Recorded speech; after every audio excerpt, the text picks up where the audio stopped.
ashenjira ya Yesu nona abanito abanchaliwe Nyasaye ne injira kialo otara ne njalo usikiemikone ne njalo yokutumatume mshawabi abande encha kialo wetera ekiale abantu ababe besaba konya mabe amarikatana njeyo ibako wetera. Kwa hivyo tukiwa hapa siku ya leo uamuzi tufanye vizuri, kwa sababu Bwana amesema yeye ndiye njia. Ikiwa hatuwezi kutembea katika utakatifu, ikiwa tutafikia toba, itakuwa vigumu kupitia katika njia hiyo. Kwa hivyo unapotoka mahali hapa, mkutano huu ama sherehe hii imekuwa kwa ajili yetu, maana mzee amelala, yeye asikii tunalonena hapa, lakini hii imefanyika kwa ajili yako. Utengeneze njia yako, utembee katika mapito mazuri.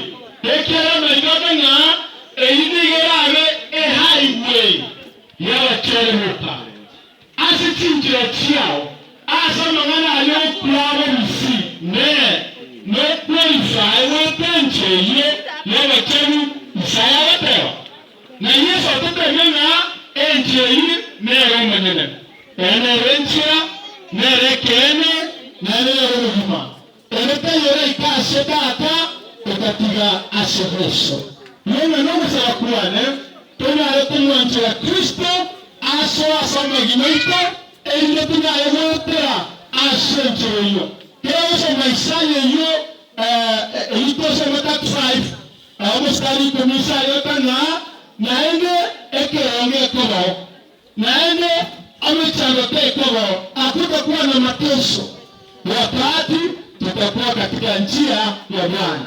Tutakuwa na tumaini, tutakuwa na baraka, kwa sababu Yesu akiletesha ufalme wake, maandiko yanasema kwamba itakuwa kilio na kilio kikubwa, kwa sababu wale ambao wametembea katika njia sio za haki watalia na mbele na kulia na jambo hilo. Tuanze.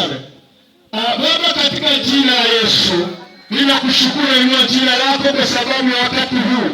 Bwana amenipa fursa hii na nimenena na wanao.